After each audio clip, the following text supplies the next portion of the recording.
Ako, ayoko ng gulo. Gusto ko makasundo sa lahat ng tao. Mas maganda, wala na. Oo, nauutal-utal na. Bigla mong sinasabi na ayaw mo ng gulo. Pero kayo ang nagsimula ng gulo ng Marcos at mga Duterte, lalong-lalo na po sa mga sumusuporta dito. Gusto yatang makipag-ayos ni Marcos Jr. dito po sa pamilya Duterte, lalong-lalo na po kay VP Sara Duterte. Anong gusto mo? Gusto mo makipag-ayos, Marcos Jr.? Pagkatapos ng lahat ng ginawa mo, gusto mo makipag-ayos? Nek mo! Sa tingin ko talaga, natauhan po ito si PBBM sa naging resulta ng eleksyon. Paano hindi ka matatauhan mga idol? Kitang-kita naman na yung mga pambato nito ni Marcos Jr., sila po yung napunta sa Inidoro. Paano na yung sinasabi ninyong katapusan na po ng mga Duterte? Dito nga sa eleksyon ng midterm election mga idol, pinakita ng sambayan ng Pilipino na wala talagang bilang ang mga loyalista.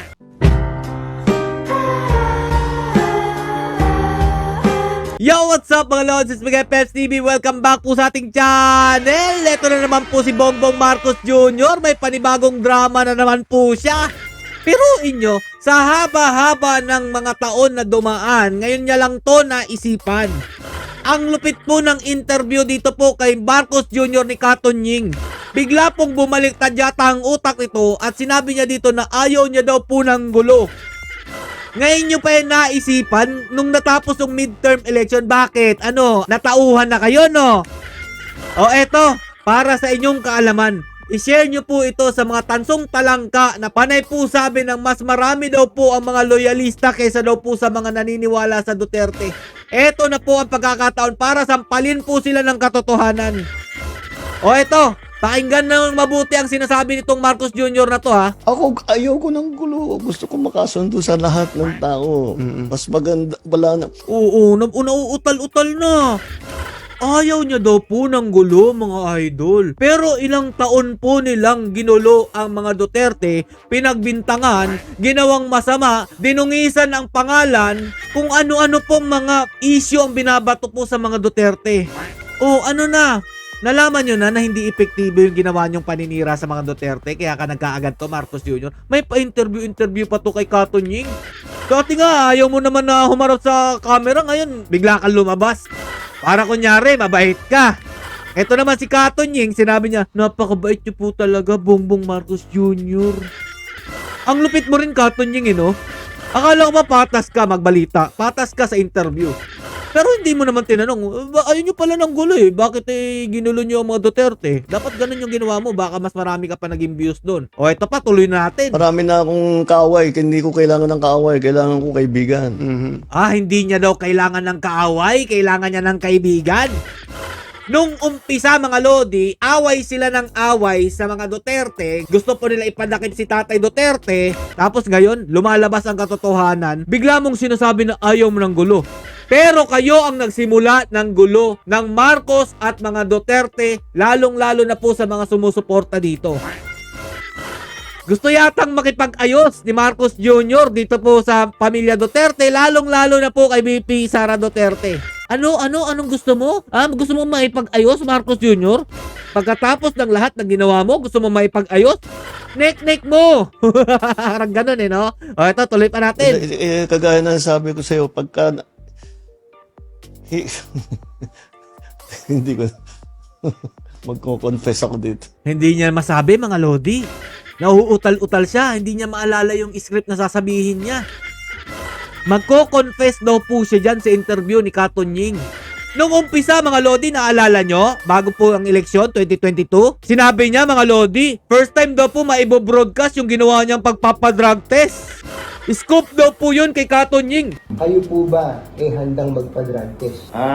Okay. Ikaw na mag-scoop. Bibigay ko yung resulta ng drug test ko na kinuha ko kaninang umaga. Nasa PIDEA na. Meron na po. Tapos na. Ganun po. Totoo po ba? Uy, scoop to. Gantong-ganto rin yung ginawa niya mga lodi ngayon. Kunyari, magko-confess daw siya dito. At yun naman, tauto po tayo. Ngayon, may hirapan ka na mag-uto ng mga tao, lalong-lalo na yung mga taong sinaktan mo, Marcos Jr. Yan ang katotohanan dyan. Kaya kung ano man tong drama na ginagawa mo para maayos mo itong gulo na to, malabo na yan mangyari. Masyado nang malaki ang sugat na ginawa ninyo, lalong-lalo na sa mga Duterte. Ito pa lang yung illegal na pagpapadala nyo kay Tatay Duterte sa dahig. Tapos ngayon dinidinay nyo na wala kayong kinalaman, na hindi naman daw maipupunta si Tatay Duterte doon ng sapilitan kung wala pong kooperasyon ng gobyerno dito sa Pilipinas. Ano? Sinasampal na kayo ng katotohanan, no? Oh, ito pa. Pwede naman po, para akong pari po nito ngayon na po. Ewan ko, kahit hanggat maaari, ako, ang habol ko, yung stability, peaceful, para magawa namin yung trabaho namin. Wow. Kaya ako, laging akong bukas sa ganyan. I'm always open to any approach na, alika, magtulungan tayo. Wow. Diba? Kahit hindi tayo magkasundo sa polisiya, hindi tayo magkasundo. Gawin nyo yung trabaho, pero wag na tayong nanggugulo. Wag na tayong nanggugulo. Kahit hindi tayo nagkakaunawaan sa pulisiya. Kayo naman na nanggulo eh. Unang-una, ginawa niyong masama si VP Sara Duterte dyan po sa confidential fund na kayo mismo nag-approve ng confidential fund ni VP Sara Duterte. Pinalabas niyo lang na masama si VP Sara Duterte, pero ang totoo niyan, mas malaki yung confidential fund niyo na hindi niyo ma-explain kung saan niyo ginagamit, Marcos Jr.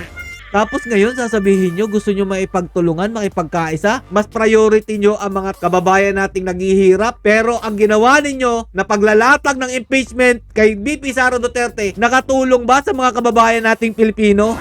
Alam nyo yung impeachment, mga Lodi, yan po ang magsisira ng ating bansa, pero wala kayong ginawa kung di ituloy ito.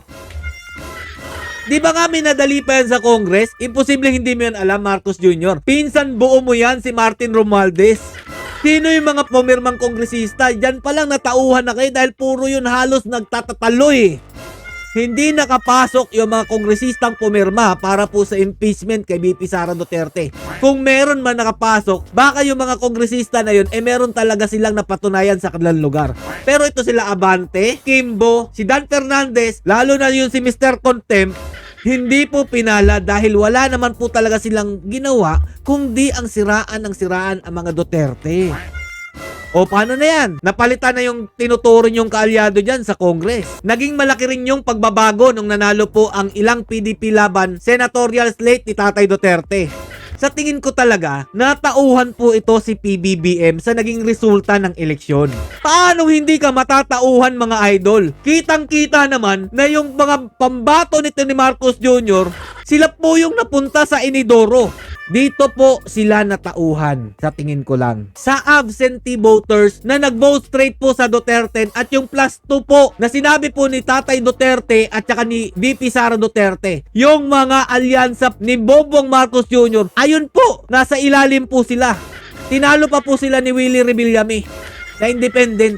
Paano hindi ka naman matatauhan kung ganito po yung naging boto? Alam niyo po ba yung mga absentee voters, mga Lodi? Yan po yung karamihan sa mga pulis natin, mga sundalo, basta po mga opisyal ng gobyerno. Kaya siguro, nangatog ang tuhod nito ni Bongbong Marcos Jr. dahil nakita po niya kung gaano po sinuportahan ang Duterte ni Tatay Duterte. Kahit ano pang ginawa nila sa pagsira po ng pangalan kay Tatay Duterte, kay VP Sara Duterte, eto pa rin po nananatiling nakasuporta po ang nandyan po sa sangay ng gobyerno. Mismo nga po yung kapatid niya, mga idol, nakapasok din po bilang senador sa top 12. Dahil nga po sa tulong din po yan ni VP Sara Duterte, lalong-lalo na po ito ni Tatay Duterte. Bago po nangyari ang lahat, inendorso pa rin po ni Tatay Duterte, ito po si Amy Marcos. Ayan ha, kitang-kita po natin ang resulta na hindi po effective si Bongbong Marcos Jr. na mag-endorso ng mga napupusuan po niyang kandidato. Dahil si Amy Marcos, mga Lodi, o si Senator Amy Marcos, tumiwalag po yan sa alyansa. Alam naman po natin, isang beses lang po yata yan nagpakita sa kanilang kampanya. At dito nga po, nung dinala po si Tatay Duterte sa dahig ng illegal, siya po ang nagtakel nun, mga idol, sa Senado. Isa rin po yung puntos para po kay Senator Amy, kaya po sa tingin ko nakapasok po ito. At eto, mga Lodi, yung sinasabi po ng mga tansong talangka, na lamang daw po ang alyansa ni PBBM na nanalo at sigurado daw po mai-impeach daw po si VP Sara Duterte. Para sa inyong kalaman na wala talaga kayong alam, 2/3 po ang kailangan na boto para po matakel ang impeachment na inihain kay VP Sara Duterte dyan sa Senado. Ang layo po. Sino lang po ang pro-impeachment dito kay VP Sara Duterte? 6 lang po yata ang siguradong gusto magpa-impeach at nagbigay na po ng kanilang saloobin. Pero mismo si Bam Aquino, mga idol, 50-50 pa rin po siya dyan sa impeachment. Si Senator Lacson, mga lodi, basta may maipakita daw pong matibay na ebidensya, posible daw po nilang talakayin. Wala nga po silang mapakitang matibay na ebidensya, mga lodi. So, paano po nila mapapa-impeach si VP Sara Duterte? Tingnan nyo po ang bilang. May 12 po si VP Sara Duterte na siguradong hindi po gusto ng impeachment. So, paano na yan, mga tansong talangka? Paano na yung sinasabi ninyong katapusan na po ng mga Duterte? Dito nga sa eleksyon ng midterm election, mga idol, pinakita ng sambayan ng Pilipino na wala talagang bilang ang mga loyalista.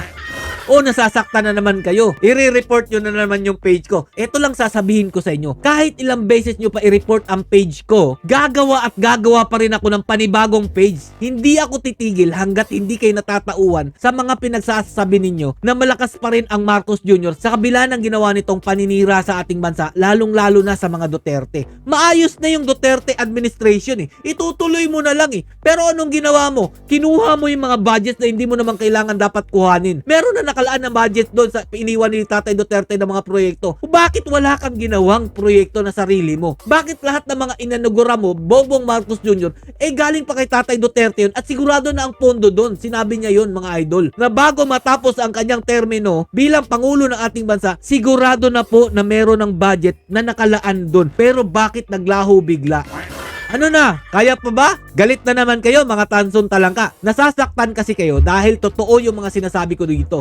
Para dun sa mga Marcos Jr. vloggers, idepensa nyo na matutuloy ang impeachment dito kay VP Sara Duterte. Sige, pagpilitan nyo ang impeachment na magsisira sa ating bansa. So hanggang dito na lang po muna, mga lodi. Ngayon, napatunayan lang po natin na nawala po yung tapang ni Marcos Jr. Ayaw daw po niya ng gulo. Pero ang totoong gumawa ng gulo, mga idol, sila rin po. Hanggang dito na lang po muna, mga idol. Stay safe and God bless you all. I-share niyo po tong video na to para matauhan po yung mga tansong talangka. Duterte pa rin.